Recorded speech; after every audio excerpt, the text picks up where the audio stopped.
Hello pharma family, कैसे हैं आप लोग? आई होप आपके बच्चे होंगे। तो दोस्तों, लास्ट वीडियो में हमने देखा था इंपॉर्टेंट क्वेश्चन सीरीज का पार्ट 2। तो एचपी का हमारी डाइजेस्टिव सिस्टम चल रहा था और डाइजेस्टिव सिस्टम में हमारी इंपॉर्टेंट क्वेश्चन सीरीज चल रही थी। तो ये होने वाला इंपॉर्टेंट क्वेश्चन सीरीज का पार्ट 3। और पार्ट 3 में हमारा क्वेश्चन बनता है explain small and large intestine, यानी कि स्मॉल और लार्ज इंटेस्टाइन क्या होती है उसको एक्सप्लेन करना है। तो इंटेस्टाइन का मतलब क्या होता है? इंटेस्टाइन का मतलब होता है आंत। तो स्मॉल एंड लार्ज यानी कि छोटी और बड़ी आंत को यहाँ पर हमको डिटेल में बताना है कि छोटी और बड़ी आंत क्या होती है। तो शुरू करते हैं सबसे पहले स्मॉल इंटेस्टाइन से, मतलब छोटी आंत से। तो देखो, मैंने पिछला जो लेक्चर पढ़ाया था पेप्सिन, उससे भी पहले एक लेक्चर लेके आया था स्टोमक के बारे में। तो स्टोमक का जो हमारा लास्ट पार्ट होता है वो स्मॉल इंटेस्टाइन से ही जुड़ा हुआ होता है। तो आप वो वीडियो देख लेना, उसकी लिंक आपको डिस्क्रिप्शन में मिल जाएगी। तो ये शुरू करते हैं हम स्मॉल इंटेस्टाइन को। The small intestine is continuous with the stomach at the pyloric sphincter. तो जो हमारी स्मॉल इंटेस्टाइन होती है वो कंटिन्यूस रहती है हमारे स्टोमक के साथ, वो भी पाइलोरिक स्पिंचर पर। ठीक, अब नेक्स्ट देख लेते हैं। The small intestine is about 2.5 centimetre in diameter, a little over 5 metre long and lead into large intestine. तो देखो क्या होता है, जो हमारी छोटी आंत होती है वो लगभग 2.5 सेंटीमीटर डायमीटर में होती है, मतलब उसका जो व्यास होता है वो 2.5 सेंटीमीटर होता है। और ये 5 मीटर से भी अधिक लंबी होती है, मतलब ओवर 5 मीटर, यानी कि 5 मीटर से भी अधिक लंबी होती है। और हमारी बड़ी आंत से जुड़ी हुई होती है, मतलब ये हमारी बड़ी आंत में जाती है। ठीक, अब देख लेते हैं वो next point. It lies in the abdominal cavity surrounded by large intestine. तो इट मतलब ये है, जो हमारी छोटी आंत होती है ये बड़ी आंत से घिरी एक एब्डोमिनल कैविटी में प्रेजेंट रहती है, मतलब इसके चारों तरफ तो बड़ी आंत रहती है और बड़ी आंत के बीच में हमारी छोटी आंत मतलब स्मॉल इंटेस्टाइन प्रेजेंट रहती है, स्थित रहती है। ठीक, यहाँ तक आपको समझ में आ चुका होगा। तो देखते हैं आगे।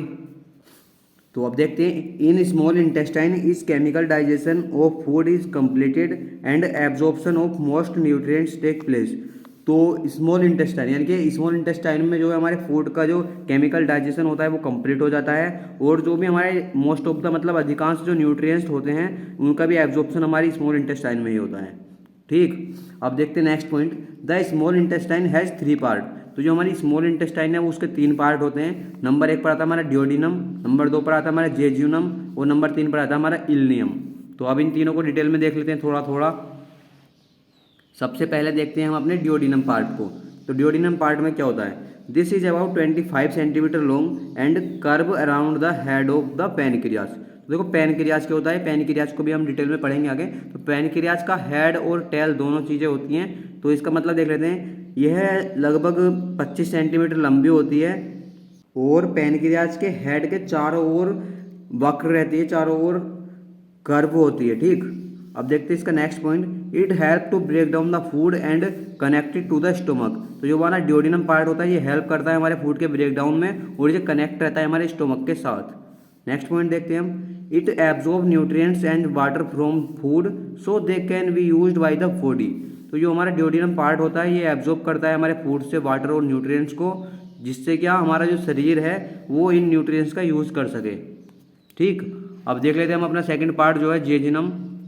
तो जेजिनम क्या है? This is the middle section of small intestine and is about 2 metre long. तो ये हमारा जेजिनम पार्ट है, वो मिडल सेक्शन है हमारी स्मॉल इंटेस्टाइन का, और यह लगभग 2 मीटर लंबा होता है। अब देखते हैं हम अपने इल्नियम पार्ट को। तो इल्नियम पार्ट में देखते हैं हम the last part of the small intestine. तो हमारा जो इल्नियम पार्ट होता है वो लास्ट पार्ट होता है हमारे स्मॉल इंटेस्टाइन का। It connect to the caecum, यानी कि first part of the large intestine. तो जो हमारा इल्नियम पार्ट है वो कनेक्ट रहता है हमारे सीकम से, जो कि हमारे लार्ज इंटेस्टाइन का फर्स्ट पार्ट होता है।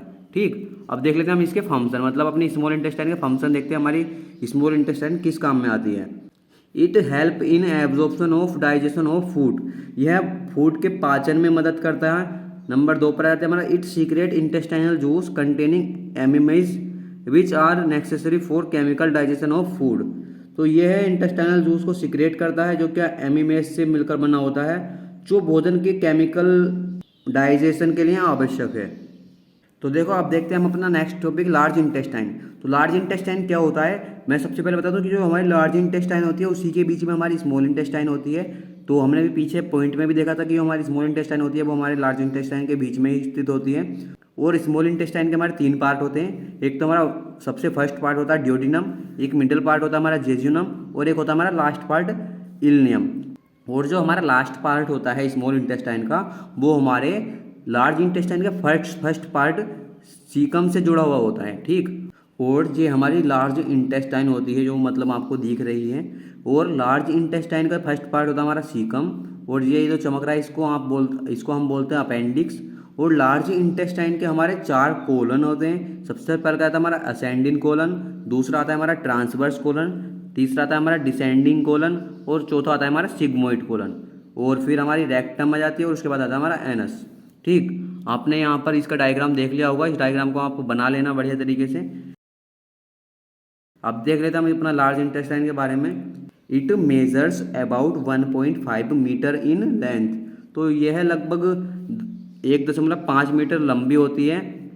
अब नेक्स्ट पॉइंट देखते हैं। The ileum part of small intestine join with large intestine in caecum, तो जो हमारा स्मॉल इंटेस्टाइन का जो इल्नियम पार्ट होता है वो जॉइन रहता है हमारे लार्ज इंटेस्टाइन के सीकम पार्ट से। अब देख लें next point. The small outward projection present at the base of caecum is called appendix, जो हमारी सीकम है, सीकम के जो बेस पर मतलब सीकम के आधार पर जो हमारी स्मॉल इंटेस्टाइन का लास्ट पार्ट जो है उसके जो आउटवर्ड में जो प्रोजेक्शन प्रेजेंट रहता है उसको हम अपेंडिक्स बोलते हैं, ठीक।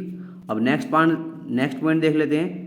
The large intestine has mainly 4 colon, जो हमारी लार्ज इंटेस्टाइन होती है उसके मेनली 4 कोलन्स होते हैं। नंबर 1 पर आता है हमारा असेंडिंग कोलन, नंबर 2 पर आता है हमारा ट्रांसवर्स कोलन, नंबर 3 पर आता है हमारा डिसेंडिंग कोलन, और नंबर 4 पर आता है हमारा सिग्मोइड कोलन। आप लोगों को यहाँ तक समझ में आ चुका होगा मतलब। और अब देख लेते हैं इसकी नेक्स्ट पॉइंट 3 वॉल्स, तो जो हमारी लार्ज इंटेस्टाइन होती है उसकी 3 वॉल्स होती हैं। नंबर 1 पर आती है हमारी इनर म्यूकस, नंबर 2 पर आ जाती है हमारी सब म्यूकस, और नंबर 3 पर आ जाती है हमारी म्यूकोसल कोट।